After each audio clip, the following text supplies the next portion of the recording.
There's a strategy that I used to do working with an extremely cautious community. I used to do programs for schools, and the nature of that would be that there were so many people who had to make decisions. I used to live in Northern Virginia, Fairfax County. It's one of the largest counties in the entire country, which means there's a ton of lawyers. And it was the funny thing that I could work anywhere across the country except for where I lived for a while. Which that was fun. Got to drive a lot. That's why I burned out of that. That's why I don't do that anymore. It's specifically the moment of looking at how do I start to get rid of the concerns, get rid of the fears, take the things that are holding the people back, and kind of just create that moment where just, yeah, hire the person. This makes sense. So to date the story, this is like 2007, 2008. If I was still doing this today, that specific thing, I'd be doing the exact same thing, which would be that, those priority mail envelopes, the ones that are like the single rate, no matter how much you can put inside of that envelope, it's always the same price. I put in so much in there that I had to use packing tape to make it close. And it was like 100 letters from school administrators, teachers, PTA presidents talking about how safe the program was, how appropriate it was, the problems that it helped to solve. There was like 50 different news articles inside of there, just completely telling the story of here's who this person is and here's what he's done. There was like some planning sheets inside where like these were events for schools. So I was demonstrating that I was the person who wasn't just positioned as the vendor, I was positioned as the peer because I was talking to them about how to increase engagement with the programs, how to get more students involved, how to have this carry over to other after school activities. And the way that this played out was intentional because whoever it was that would find themselves in whatever administrator's office, the principal, vice principal, whoever it might be, they had this giant envelope of stuff, and it would become this moment, which we officially referred to as THUD. We want to do that program, like that thick of paper. As we used to say back then, enough to make Al Gore cry. It was that thick of paper. They'd look at it and go, "You read all that?" "Yeah." "Okay." Similar to that, there's a moment where I have a place in my brain, which is kind of dangerous sometimes. It's called nothing to lose. It's where I'd be called into the principal's office every time. And it was the sit down of, you can't do this, you can't do that. And I'd walk over with the one piece of paper inside, which actually was always printed on this shade of pastel green. It'd be like the 8-page document, single line formatting, like maybe 10-point font. And it was a list of all the schools that I had worked. And the ones that I had been at multiple years had like multiple asterisks after it. To which I go, can I just make this simple here? Because I'd love to chat with you about this. We still need to go set up though. But here's the list of all the different schools I regularly go to. And if I do anything in front of your students today that's not appropriate, I want you to keep this because those are all the people you need to tell. Can I go set up? Yeah, you're good. So I want to share those two insights, even though those are markets that I'm not necessarily in anymore. I stopped doing programs for schools. I removed myself. That sound system in the other room over there. Oh man, that was a good purchase. Yeah, I purchased that in March of 2017. In June of 2017, I'm like, I don't want to do these things anymore. I point these out because we run into an environment where as much as we are the helpers, as much as we are the healers, as much as we are the people who are facilitating change, this is a community, not this as in this specific event. Globally, this is a community that sure needs a damn good hypnotist sometimes. As to, well, here's what's in the news right now. Here's what's going on. My best illustration of this was a time I was teaching an in-person certification program, and it was over the format of multiple weekends. And it's like the third and final weekend of the event, and the rock star student in the class comes in the last week. She looks like she's been emotionally run over by a truck. And it's that, my family said I shouldn't be doing this because here's what hypnosis is, here's what hypnosis is not, here's what happens when people say the word. And the real answer is not that those people are saying that. The real problem is you're believing it along with them.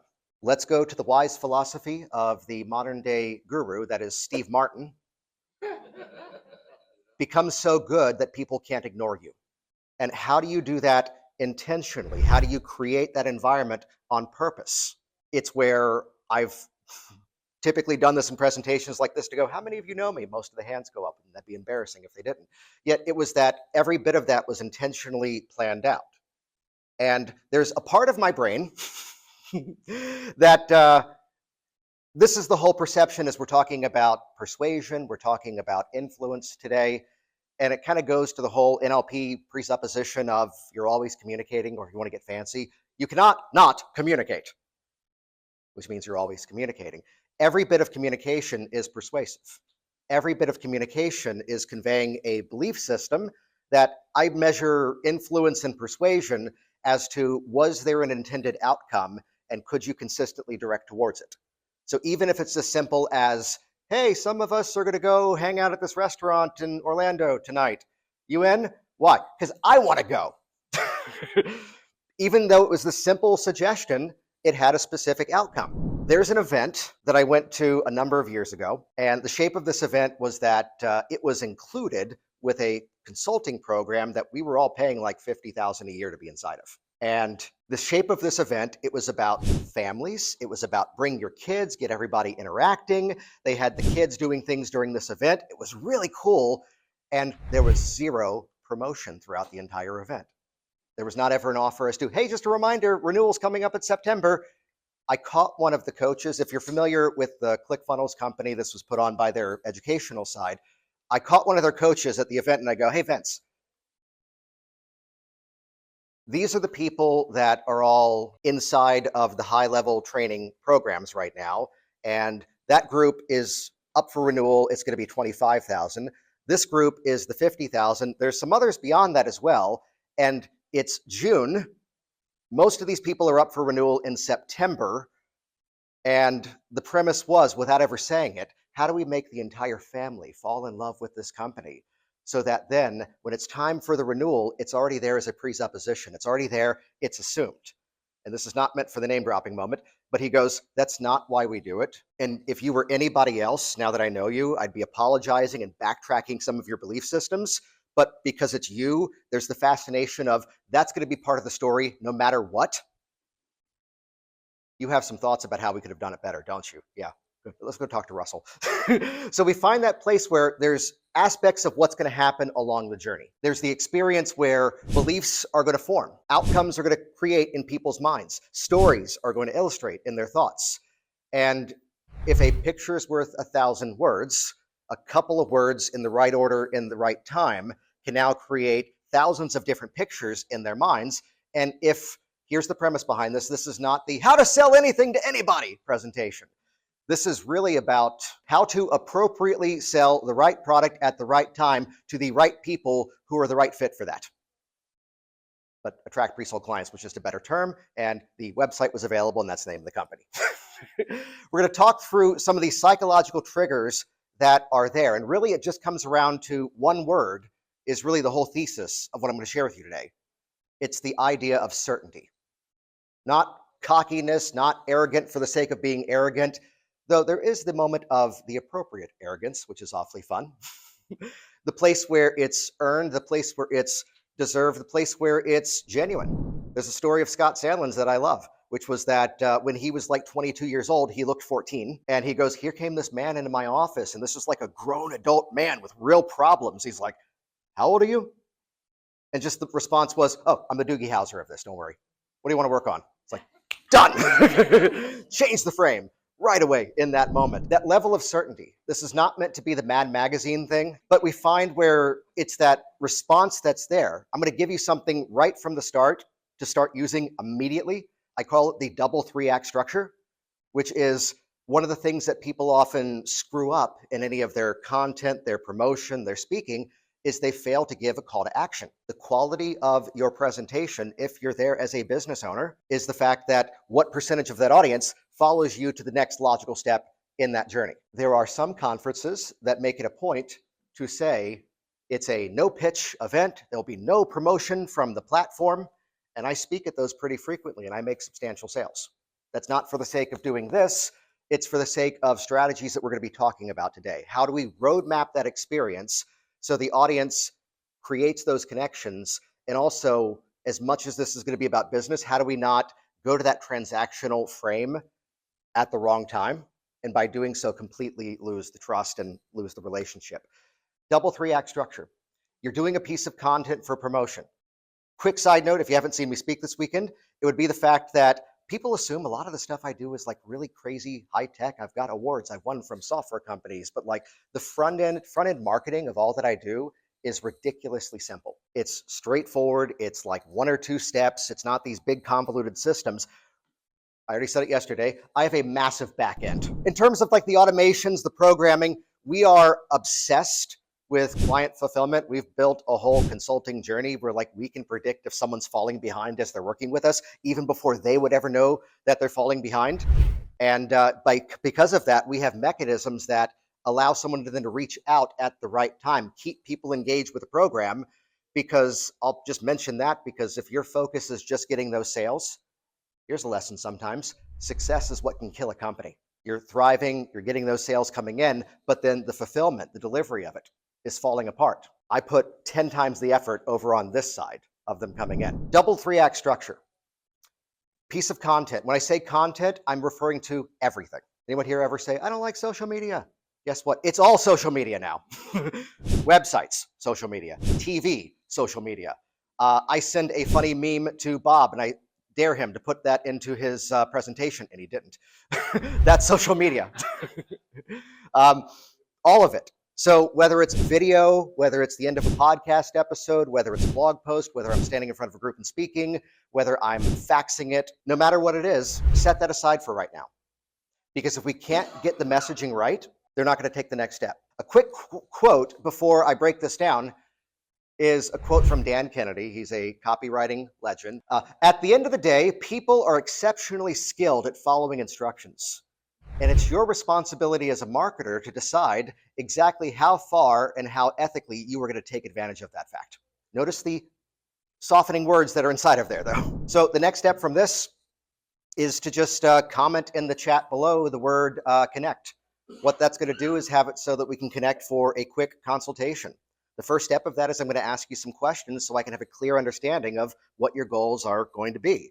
Then from there, because of that, I can now ask you some specific questions to then explain to you exactly not only how hypnosis works, but also why it's going to work quickly for resolving insert issue here. Then from there, only if I'm certain that I can actually help you out, I'll explain exactly how we can get started. Sound good? But wait a minute, that was a 3-act structure. This is the double 3-act structure. We've only done it once. But wait, there's more. So for right now, what are the 3 acts? Act 1, I'm going to ask you some questions to get a clear understanding of what you want to achieve. Act 2, from there, I'm then going to explain exactly how hypnosis works and why it works so quickly, particularly for this issue of insert issue here. This is a true story that some of you are inside of a program of mine called Hypnotic Workers, which is where I looked at everything inside of the hypnotic toolbox, but I looked at all the things that were inside that hypnotic toolbox and went, how do we systematize these different methods so that every method becomes universal? And the nature of that turned into like no one puts hypnotic techniques in the corner. No, all these methods can be modified for any specific thing. So like, I didn't want to do the script thing, but instead there's some methods that work better to teach and say, here's your outline. And it's the day that I was testing the outline that I had published to go, let me make sure this is in the right order. Let me actually use it myself in a session just to make sure it's in the right sequence. And I slipped, and where it was in brackets, it said client. And I didn't say their name, I said client. Later on, when you get a chance, go to YouTube, search Kevin Sorbo, Disappointed. It's a scene from the Hercules TV show. Wait a minute, this isn't my world. Disappointed! That was a stage direction, and he remembered the word as if it was part of the line. Client! Insert issue here. So 3-act structure. Act 1, I'm going to ask you some questions to get a clear understanding of exactly what your goals are. Act 2, I'm then going to put it into context exactly how hypnosis works and why it works so quickly, specifically for this issue of stopping to chase cars. And then from there, if I'm certain I can help you out, I'll explain how we can get started. Variation, if I'm confident that I can help you out, I'll explain how we can get started. If I don't think I can help you, I won't try to sell you anything. So what have we done here? Here's the main thesis underneath the word certainty here. How do we have the audience mentally rehearsing the sales journey even before they go through it? If as a presenter, If as a speaker, if as a guest on a podcast, you are waiting to that final 3 minutes to refer to the things that you have. Hey, where can people find you out? Oh, go here, go here, go here. If you're waiting to the end, you've already lost it, possibly. I'm going to step outside the presentation for a moment because this is part of the reason why I film these and I also make them available to you. I owe it to you to be using the methods that I'm teaching even as we're here right now. What do you know about our care and passion of serving our clients that we're working with in our consulting? What do you know about that now? Remember, I told a story a few moments ago. We have all these simple methods on the front end of the business because the messaging is really what matters.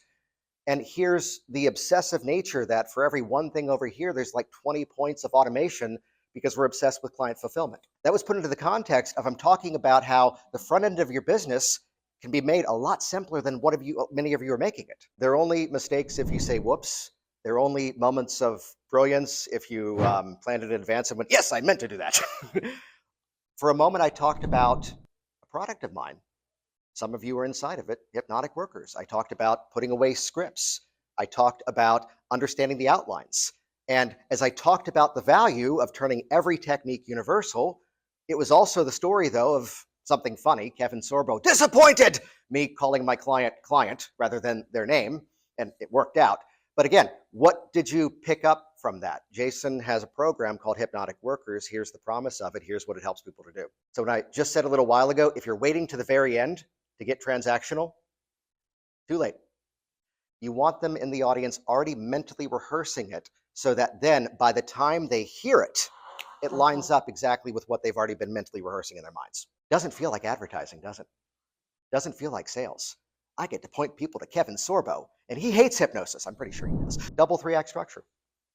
What have I done? I've now told you in advance exactly how that call is going to go. We'll talk about your goals. I'll ask you some questions. And then from there, I'll explain exactly how hypnosis works and why it works so quickly. Oh, there's a little embedded thing inside of that here. Getting ready to be pelted with tomatoes. So I had to switch accountants because the one that I've used for years, he's retiring next year. And I've already seen that the writing's on the wall. And I'm like, hey, you're awesome, but you're fading out. So I'm going to quit while I'm ahead. He goes, that's fair. That's fair. So I found the new accountant, someone who I'd met at an event, accounting. That should actually work. Name another profession that in the promotion of what they do has to put out the message of, it works. That creates a binary decision in people's minds. It's either true or it's false. It's either a yes or it's a no. It's a 1 or it's a 0. If I said hypnosis works, it has 2 responses, either yes it does or no it doesn't. If I throw a modifying word at the end of it and put it into a different sentence to see exactly why it works so quickly, we've now changed the target in someone's mind. It's not the yes or no, it's now the speed of it. Well, what exactly is quickly? Well, time is relative. In terms of, again, how do we embed something in there? What I've done so far in a piece of content is you've seen some of the elements in action here. I'm going to blend in stories that illustrate a point, but also illustrate something I want you to have as a takeaway that are planting seeds along the way. The benefit now, too, is, first of all, the time that the double 3-act structure second part comes in, where suddenly we're now on the call. Hey, Bob, good to connect. So the way that this obviously works today is that I'm going to ask you some questions so I can find out more about what your goals are. Then from there, I'll explain exactly how hypnosis works and why it can work so quickly for this issue that you've called about. And then from there, if I'm certain that I can help you out, I'll explain how we can get started. Sound good? He has now agreed with me twice that he is okay to hear a sales offer at the end of this conversation. Is anyone here ever cautious to ask for the sale? So you want to do this? You want to sign up? They reach out to you if it's a class, if it's a workshop, if it's a client session, if it's a product. Anyone have that moment where like you're kind of cautious to ask for it? Because in the back of your head, you're like, what if they say no? How do we seed it the entire way through? Let's go complex equivalence here. The fact that they've now heard that call to action and they've entered into an agreement that at the end of that conversation, they're going to hear, let's use the word here, offer, let's soften it, an invitation. They're going to hear that. Now, as soon as that call begins, anyone ever have that phone call with a client where just it completely derails and just it goes all these other directions and like the call goes on way too long? Okay, it's your fault. It's because you did not set the frame at the beginning. And in this case, it's just logical, right? We're going to talk about your goals. And then from there, I'll explain exactly how this works and why it works so quickly. And then from there, if I'm confident that I can help you out, I'll explain how we can get started. And it's not meant to be a yes set. It's not meant to be a tag question, but it's just in my head, the dialogue that I'm putting out when I say, sound good, is actually meant to sound like, duh, and not something that's going to be this rehearsed type thing that's in there. I've planted the seed for how this conversation is going to go. It streamlines that conversation. Then from there, at the beginning of that consult, I can fire off that statement again. I've set the frame of a successful conversation. I've set the frame for when the number is going to appear. But people call up and they just want to find out how much it is. You're letting them. We had to hire a plumber years ago, and it's not my place to ever talk bad about another company, but bath fitter bathtubs are absolute horseshit. Don't ever put those in your house. The companies that provide services in the style of bath fitter, allegedly, hey, we can't get rid of this mold. What do we do with this? Let's just put a Band-Aid on top of it and sell the house. So we had water pouring down into our dining room table. He's like, yeah, that's what these things are. And he loved the fact this plumber came in and we didn't micromanage the job, make it look like it did before, but just not suck and not ruin the table downstairs. You're like, you weren't in here like nitpicking everything. There's a reason we hired you. You're the one who knows how to do this. If we can create that feeling of certainty, the anecdote behind this was, I had a person one time say, I knew I was going to work with you in the first 10 seconds of the call. And it was simply this double 3-act structure thing, because just it created that certainty for them. I didn't have to puff out the chest and say, I'm really good at this. You can trust me. No, instead, it created the sense of confidence, clarity, authority, just by simply setting that frame in advance. The other thing, activating that pre-sold psychology, comes around to how do we create something that's referred to as the buyer's pocket? The buyer's pocket is this place where, again, certainty is our theme here. There's a moment of incredible clarity in the mind of the shopper, where now they know exactly what they need to do to be successful. They know exactly why they need to do it. And that's an emotional win. So often you are not creating enough emotional or tactical wins in the journey of your audience, even before you ask them for the sale, which again, how many of you have, call this number to book your appointment, conveniently book online? They're not yet qualified. Back in the pre-PSD of doing all the stage hypnosis shows, I'm unloading the sound system. It's 3 in the morning because it's one of those. And kid goes, oh, you're the hypno dude? Like, that is the official title. Yeah, what's up? Oh, you're not going to get me to volunteer for that thing. Like, ooh, nothing to lose. Set down the sound system. Hey, you ever seen one of these before? No. Could we take this conversation completely out of me being the hypno dude? Like, here's a thing that you've never seen before, and you've already made the decision you don't want to be a part of it. That seems like a real crap way to live your life, doesn't it, dude? It's like, what? Well, here's what's going to happen. I'm going to come out, and the scenario was, this was the kid, here's the friends. Here's what's going to happen. I got to go in and set up, and there's something that I'm going to do. I don't walk out and go, you're my volunteer, you're my volunteer. Instead, I'm going to do some interactive things with the audience. And there's some things that I have you doing out in the crowd. There's a moment where I have you hold your hands up, and I talk about your fingers, and when they touch, they will.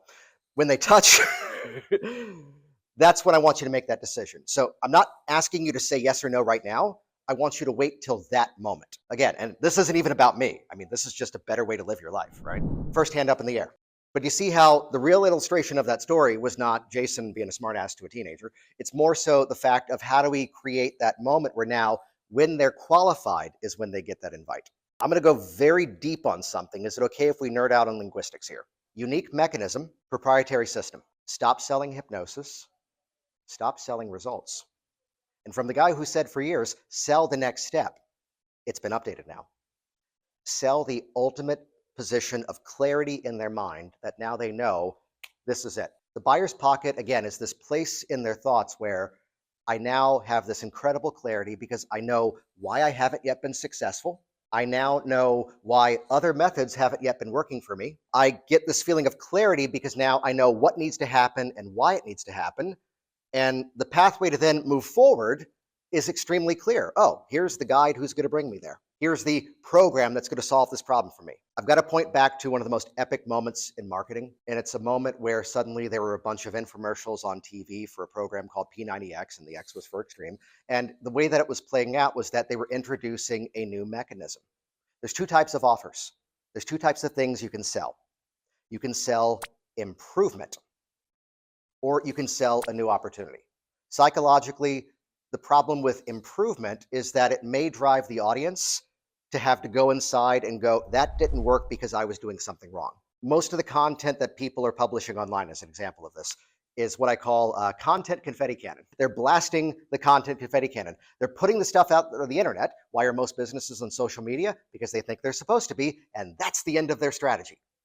So the stuff that they're putting out there doesn't land, doesn't convey a specific message, doesn't create an emotional win, and it ultimately gets ignored. It blasts out like confetti, it hits the ground, and ultimately then nobody picks it up, nobody reads from it, no one watches it, nobody buys from it. Let's step out of the presentation once again here. What did I just do? I just completely changed the roadmap. It's not a matter of I need more followers. It's not a matter of I need to get better at social media. It's not a matter of I need to hire somebody now. I have replaced the roadmap. The reason why you're invisible online is either blasting the Content Confetti Cannon. The alternative to that one is you're so terrified that you're going to do something wrong that you don't do anything. Okay, here's the safety net on that one though. No one's going to show up to your house with torches and pitchforks if your social media content sucks. If your email subject line is terrible and it fails to get them to open up the email, they're not going to tar and feather you and set your house on fire. Worst case scenario, you're ignored. And I would rather you be ignored temporarily than invisible all the time. There's a beautiful thing that my company has done a few times in real time, which is that we launch a promotion. Hey, here's the thing that we're doing. It's kicking off on March 11th. Oh, here's the thing I'm doing. Where is it? I'm doing here. It's only good until Tuesday. And if it's a week-long promotion, sometimes it might be day 3, and suddenly we've changed a lot of the moving pieces of it. But what about the people who have seen it? Well, it's not working, so clearly people aren't seeing it. We have to then change the messaging and change the delivery of it. So this map that I just gave you, invisibility is either because of the fear of doing it wrong, and if that's the case, no one cares, and that's a good statement. They're not noticing. Or Content Confetti Cannon. And you don't just need clients, you need pre-sold clients. I just gave you new opportunities. I just replaced the current map. Again, we've got to talk philosophy, we've got to talk literature. I often pull in references to things that are in classic works of fiction that help to illustrate this point. In the movie Tommy Boy with David Spade and Chris Farley, there's the scene where David Spade is playing the David Spade character and he's at the gas station. Yeah, I'm trying to find Davenport on this map. Well, son, you need a new map. Well, I understand that because you work here. That means you're really smart. So I just need to find Davenport. Well, you need a new map. Goes back and forth. Well, that's a map of Illinois. Davenport's in Iowa. You need a new map. What can we do to replace that map? P90X shows up. The reason why you have not yet been successful with your exercise is because your body is plateauing because it's getting used to the same exercises every single day, every single week. What you need is muscle confusion. What's that? Said the world. Well, it's a system of exercise where now it keeps your body guessing what's coming up. It's a randomized schedule based upon the calendar that we give you.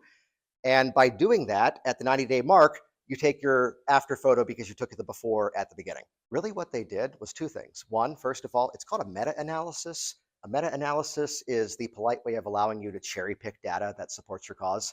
There's just as much data on what's called progressive muscle overload, which is the same exercises every week. That way you can actually track progress.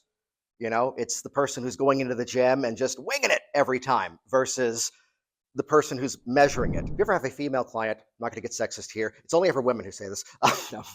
I don't want to lift weights. I don't want to bulk up. I don't want to get too big. Go to the gym, 4:30 in the morning. Look at the guy who's got the black and white composition notebook who's been tracking every single lift for the last 8 years. Say that to him. It's slow. It's slow. It's methodical. They replaced the map. The reason why you haven't yet been successful is you don't yet have this. Now, there is research that backs up that claim. There's also research that backed up the other claim. But their job was to create this new mechanism in your mind, and that became the new measurement. So here's what happened.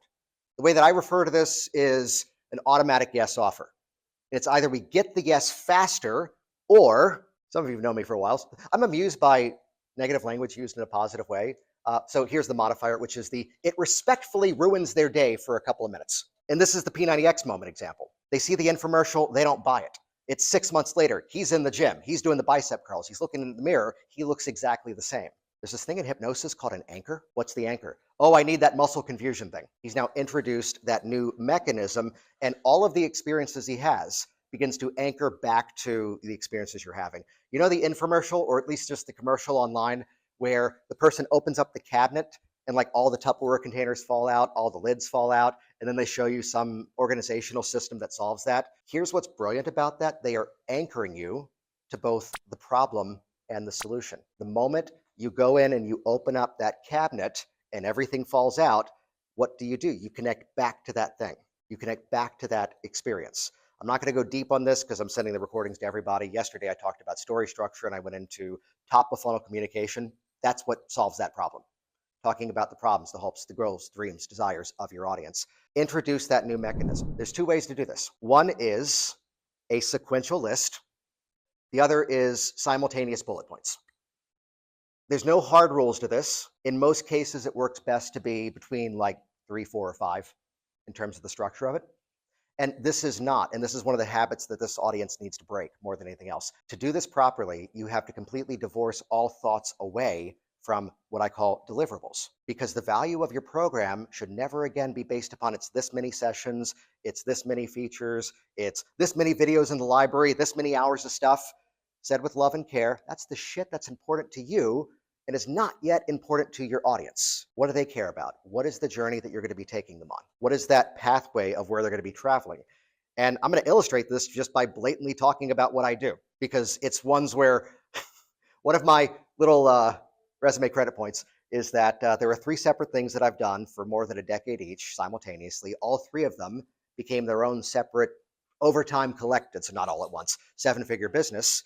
And all 3 of them I've continuously tweaked, modified, abandoned, relaunched, rebuilt, restructured, not because I'm finicky and I can't make up my mind, but because the audience changes. If you're marketing right now the way you did 4 years ago, you got to update that, because your audience online has become so much more sophisticated that the things that were working strong in the last 4 years, they worked until they didn't.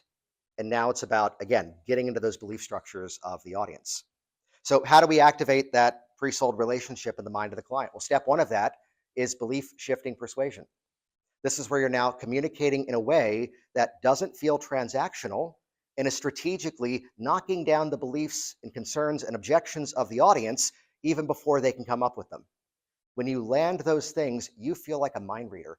Who felt like I was directly describing you a few moments ago when I said you're terrified to post online because you're afraid you might do it wrong? I can speak to the struggling entrepreneur audience to a level that I sometimes have to soften it, because I'm just channeling what was Jason Linett going in 2009, 2010, 2011. What were the places where the business had plateaued and it wasn't going? And I just go into that story. An entrepreneur is that person who's willing to solve a problem that's not their own, or willing to help an audience solve the problem that they dealt with already as well. Step 1 is that of belief shifting persuasion. And I'll give you a simple strategy of this just to kind of plant the seed for how it works. There's 6 core belief shifts that can be activated in the mind of the audience. The one I can share with you today that you can put into motion is a criteria shift. And it's a simple formula.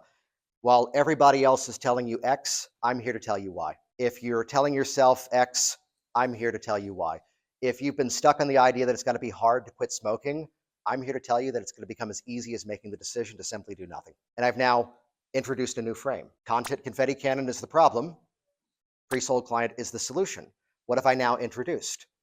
I've introduced the idea that now the belief systems you've been holding on to don't fit for that anymore. If you've been holding on to the idea that, oh, people who come from an overweight family are always going to be overweight, I'm here to tell you that you have this opportunity to change how you eat and change how you feel in a way, and realize you've got much more control than you've ever thought possible of. When you start to hear what your clients are saying, when you start to hear the global dialogues around certain issues, that is the most influential language out there. You want to start to embed that inside of what you do. Easiest, quickest win here is that criteria shift, where now, if you've been thinking X, here's Y.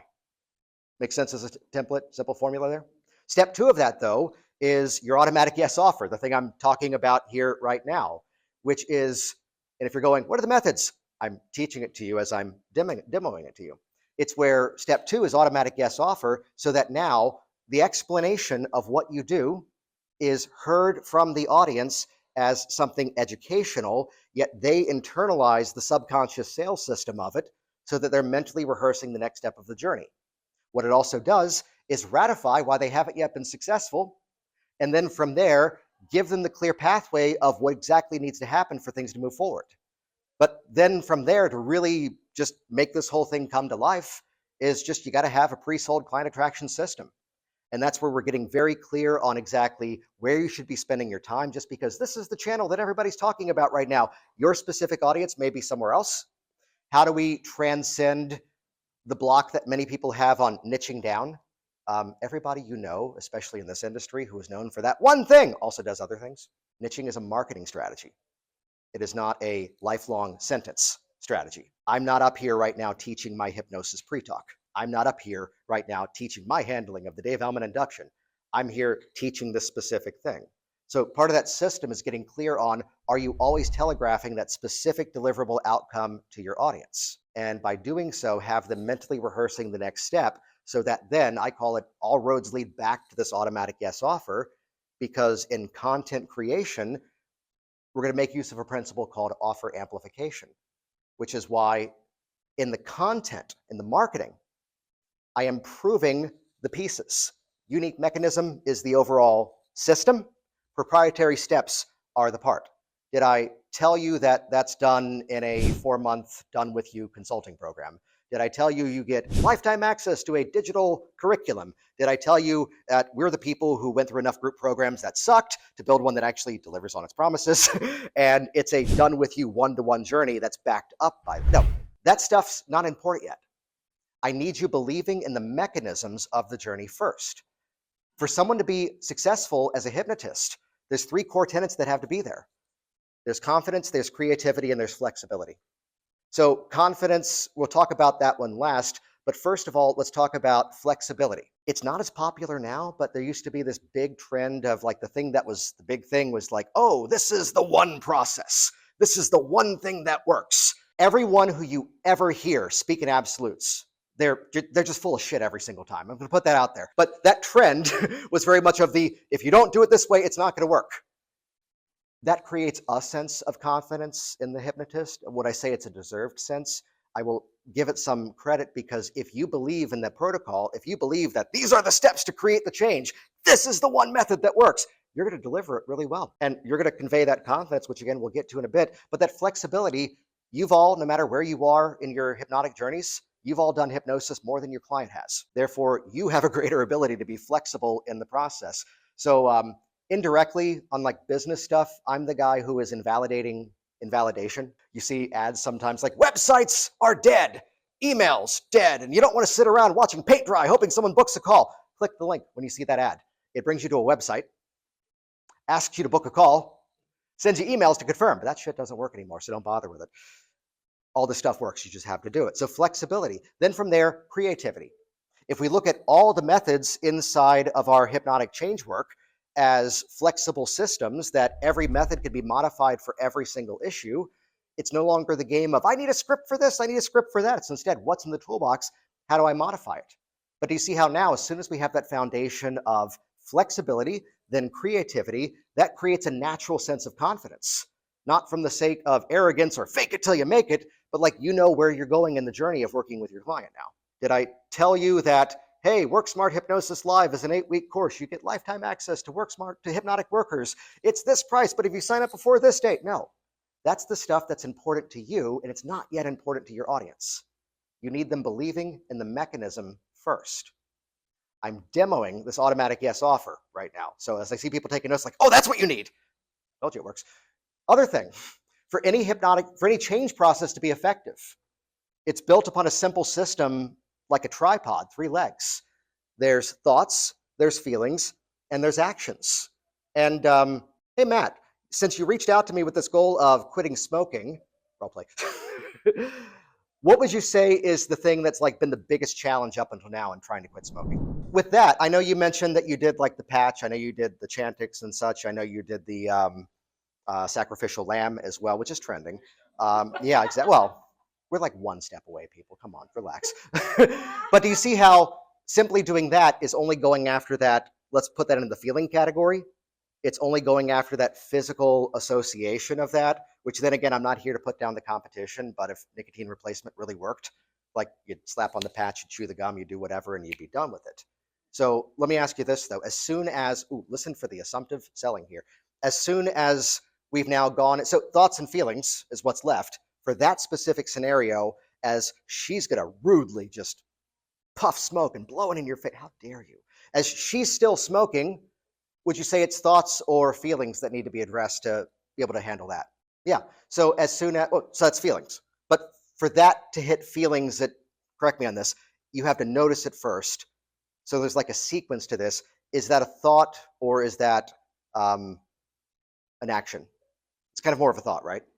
Okay, yeah. So as soon as the thought process is addressed, what's that going to do for you? See how it all starts to begin to connect? So then as the thought of she's smoking, and now tell me if I'm on the right track, that doesn't need to mean anything specific to you in terms of you having to do something.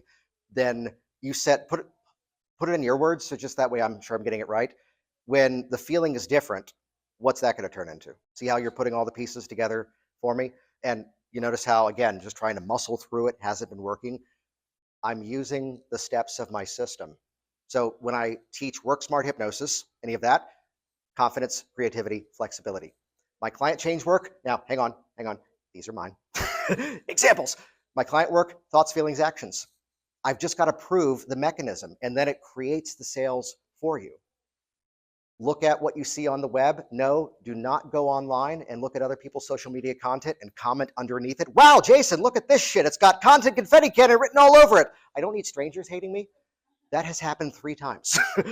No. Just take note of it. Like, this is why I don't delete junk mail. This is why if someone's like, oh, we have the spam blocker. No, I want to see the ads, because I'm always looking and going, why does this work? Why does it not work? Any of our buddy get the email from like a company? Wayfair does this. Chewy, that sells like animal, like pet stuff. You get the email like 6 weeks in. We miss you, idiots. But they have great deals on the dog food, so buy from them. You don't have to carry it in your house. But you see how what's missing? We need to prove the mechanism there. So I'm just going to kind of brainstorm a few of these here real quick in the last 3 minutes. Let's say that, oh, hey, what up, Lenora? For anything to be effective in helping people to overcome negative self-talk, I'm just going to brainstorm this one in real time here. Step 1, little nuance to this. This is the stupid automatic yes offer trick, which is step 1 needs to be something that creates an emotional and a tactical win. It's not that I'm saying your clients don't need to understand why they have it. It's not that I'm saying your clients don't need to understand how pain develops in the body. It doesn't mean that the clients don't need to understand how anxiety forms and what anxiety means. It's that you want to put that into the context of creating a specific win. And I call this nuance here specified ambiguity, which is the ability to say, step 1 of this journey is about immediately dialing down the intensity of that negative self-talk, which becomes easy as soon as you put the right meaning behind those words and the right understanding in terms of what needs to happen to take control of it before it takes control of you. You all were nodding your head. I didn't say anything specific there, but it sure as hell felt specific. The right emotions and the right dialogues at the right time.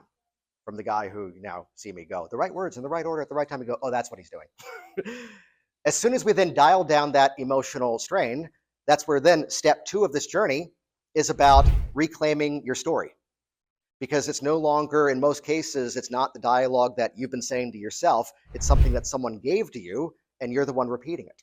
So by you reclaiming your story, this is what happens now, that you're the person who then has this ability to then reclaim it at that point. And you see how step 1, we've got to like dial that thing down and get control of it, because otherwise like we're trying to go after it too quickly in the wrong order. But then from there, the final step is about resilience, because it's not just about overcoming the specific issue that you're fighting with right now. It's about taking the tools and techniques of everything that you're doing and now letting that become every reason why the situations that used to hold you back now become opportunities to become even stronger. What did I not do? Session 1 is positive imagery and creative metaphors. Session 2, we're going to do age regression. You know who loves that? You all.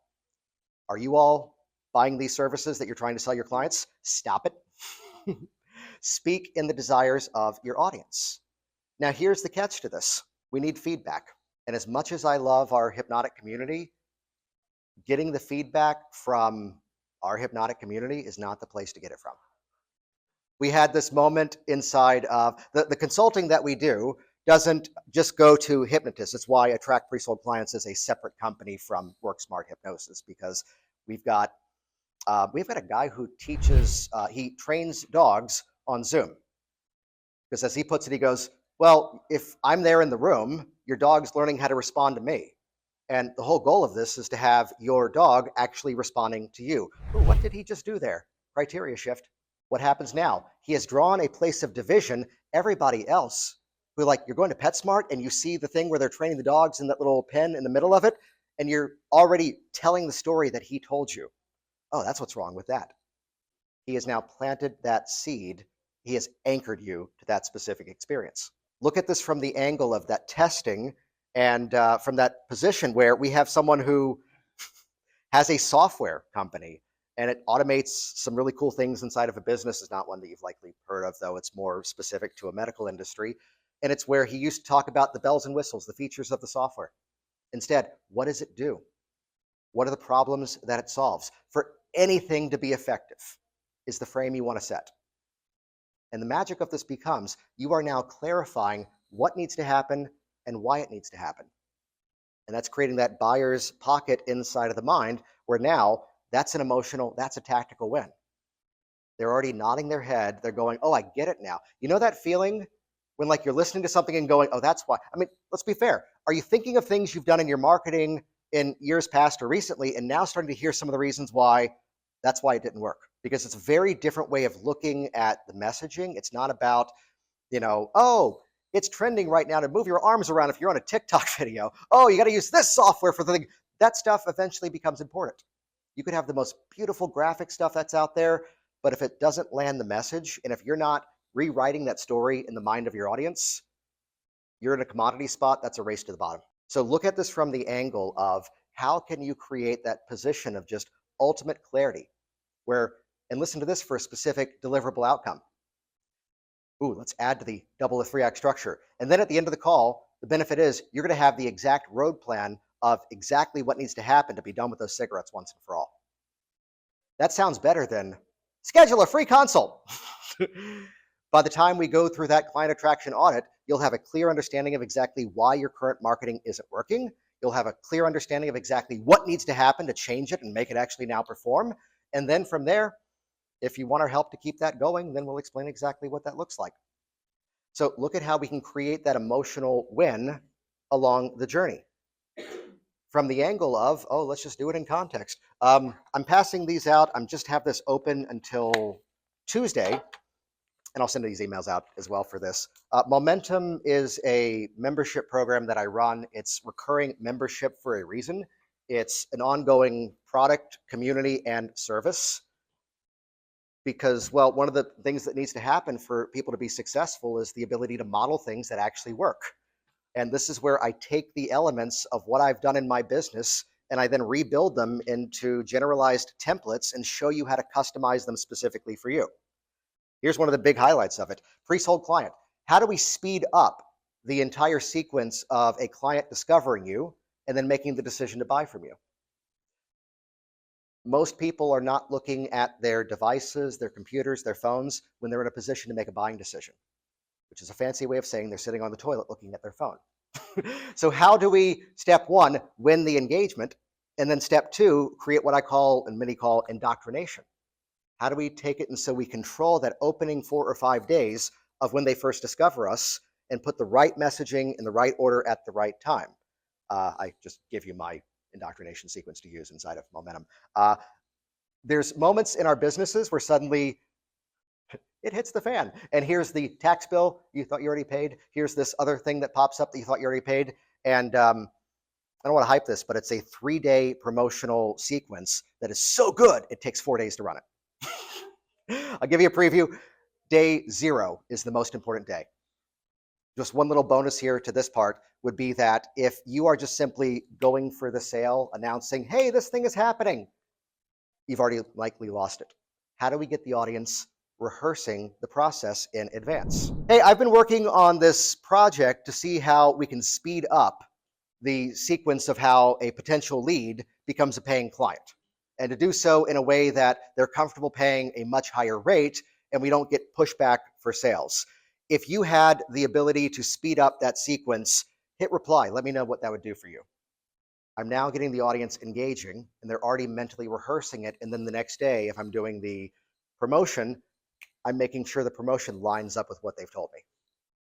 Create engagement, create curiosity, create certainty. Change your words, change your business, change your life. Thanks for joining us here today. And from the person who has the official trademark on hypnotic language hacks, get out there and speak good.